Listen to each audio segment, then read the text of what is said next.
নমস্কার, আপনারা দেখছেন TV9 বাংলা ডিজিটাল। আমি কমলেশ।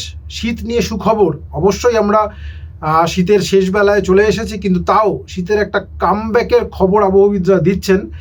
খুব তাড়াতাড়ি ঠান্ডা কিছু সময়ের জন্য হলেও ফিরতে চলেছে, সেই খবরে ঢুকবো। তার আগে একটু অন্য কথা জেনে নিই। আজকে তো 25শে জানুয়ারি, সূর্যাস্তের পরই প্যারেড অফ প্ল্যানেটস দেখতে পাওয়ার কথা। একটু আপনারা বলুন যে আকাশে কে কোন গ্রহ দেখতে পেলেন, কার বাড়ির আকাশ থেকে, মানে বাড়ির ওই অঞ্চলের আকাশ থেকে কে কোন গ্রহ দেখতে পেলেন। কারণ এই যে শীতের খবর দেবো, তার সঙ্গে এটা খানিকটা ইন্টার কানেক্টেড। কীভাবে সেটা তো ডিটেলে বলবো।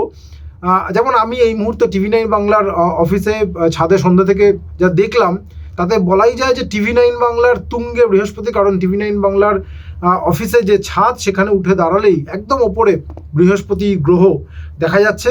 এবং বৃহস্পতির একটু পশ্চিম দিকে মঙ্গলকে দেখতে পাওয়ার কথা, কিন্তু খুব একটা দৃশ্যমান নয় মঙ্গল।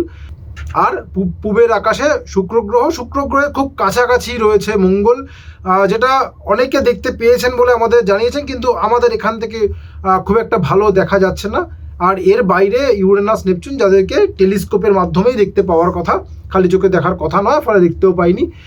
6টা গ্রহ একই লাইনে প্রায়, মানে ওরা কেউ এক লাইনে আসেনি। তাদের যে অবস্থান, সেই অবস্থান থেকে তাদের আমরা আজ সন্ধেবেলা এক লাইনে দেখতে পাওয়ার কথা। কেউ পেয়েছি, কেউ পাইনি। তার কারণ পশ্চিমী ঝঞ্ঝা বলাই যায়। তার কারণ এই পশ্চিমী ঝঞ্ঝার জেরে গত কদিন ধরে ঠান্ডা প্রায় গায়েব। এবং আজকে সকাল থেকে আকাশে মেঘলা আকাশ, মানে বোধহয় সূর্য খুব একটা উঠতেই পারে। কোথাও সামান্য একটু রোদ দেখা গিয়েছে, কিন্তু বাকি সব জায়গাতেই সূর্য ওঠেনি। কিন্তু ইন্টারেস্টিংলি, যেটা আবহাওয়াবিদরা বলেছিলেন যে রোববার থেকে 26শে জানুয়ারি থেকে আবার ঠান্ডা পড়বে, তার কিন্তু একটা রিফ্লেকশন, তার একটা চেঞ্জ আমরা দেখতে পাচ্ছি।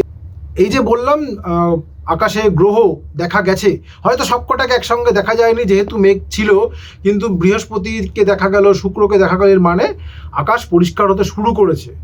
কিছু গ্রহকে আমরা দেখতে পাচ্ছি, মানে মেঘ সরতে শুরু করেছে। এবং অনেক জায়গাতেই মেঘ আরও যত রাত বাড়বে তত মেঘ সরে যাবে, এবং কাল সকালের মধ্যে আকাশ পরিষ্কার হয়ে যাবে, তাপমাত্রা কমবে।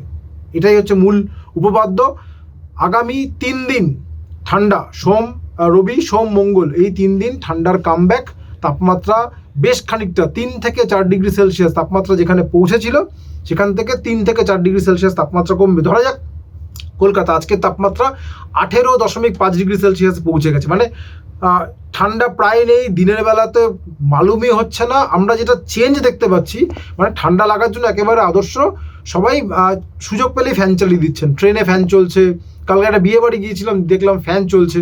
এবং অনেকক্ষণ এই ওয়েদারে ফ্যানের তলায় বসলে যা হয়, গলা বসে যাচ্ছে, সর্দি কাশি এই ধাত যাদের রয়েছে তারা অসুস্থ হয়ে পড়ছেন। এই সময়টা কিন্তু মারাত্মক। এই যে আমরা আস্তে আস্তে এবার শীত থেকে বসন্তের দিকে এগোবো, এবারে তাপমাত্রা ওঠানামাটা এতটাই হচ্ছে, শরীর ঠিক সইতে পারছে না। আবার কাল থেকে তাপমাত্রা কমবে, যেটা বললাম 3 থেকে 4 ডিগ্রি সেলসিয়াস তাপমাত্রা কমবে। কলকাতা যেটা 18.5 ডিগ্রি সেলসিয়াস আজকে রয়েছে, সেটা আগামী 1 বা 2 দিনে, মানে রবিবার বা সোমবারের মধ্যেই সেটা 14 ডিগ্রির ঘরে নেমে আসবে। মঙ্গলবারও ঠান্ডা থাকছে। আর জেলায় যেমন বাঁকুড়া, পুরুলিয়া, বীরভূম, এই জায়গায় কোথাও 10 ডিগ্রি, পুরুলিয়ায় হয়তো 10 ডিগ্রিতে তাপমাত্রা নামবে, বা তার একটু হয়তো নিচে নামতেও পারে। শ্রীনিকেতন 11 ডিগ্রি নামবে আশাই করা যায়। বাঁকুড়ার দিকে 11-12 ডিগ্রিতে তাপমাত্রা নামতে পারে। পশ্চিমাঞ্চলের দিকে অবশ্যই ঠান্ডাটা বেশি থাকবে। কলকাতার দিকে যেটা বললাম, হয়তো আলিপুরে 14 ডিগ্রি, আর একটু কলকাতা থেকে শহরতলির দিকে 13 ডিগ্রি আশপাশে তাপমাত্রা নামবে, এই আশাটা করা যাচ্ছে। কারণ এই পশ্চিমী ঝঞ্ঝাটা সরে যাচ্ছে, আকাশ পরিষ্কার হচ্ছে, আবার উত্তর ভারত থেকে ঠান্ডা হাওয়া আসতে শুরু করে দেবে।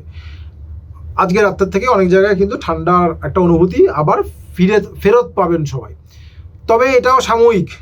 এই ঠান্ডা যে অনেকদিন থাকবে এরকম না। এবারে মরশুমে আমরা যা দেখছি এটাও তাই হবে। 3 দিন, ওই যে বললাম রবি, সোম, মঙ্গল, তারপরে আবার একটা পশ্চিমী ঝঞ্ঝা আসবে, এবং আবার তাপমাত্রা যেখানে নামবে সেখান থেকে আবার 2-3 ডিগ্রি তাপমাত্রা বেড়ে যাবে। আর ঠান্ডা ফিরবে কিনা তার জন্য ওই অপেক্ষা করতে হবে যে পরবর্তী যে পশ্চিমী ঝঞ্ঝাটা আসছে সেটা আবার কত তাড়াতাড়ি বিদায় নেয়, এবং তারপরে আবার পশ্চিমী ঝঞ্ঝা আসে কিনা। আপাতত এটুকুই। আর কে কোন গ্রহ দেখলেন, আর ঠান্ডাটা ফেরার কোনো ইঙ্গিত আপনারা ওই অঞ্চলে থেকে পাচ্ছেন কিনা, সেটা কিন্তু অবশ্যই জানাবেন। আপাতত এটুকুই। সঙ্গে থাকার জন্য অনেক ধন্যবাদ।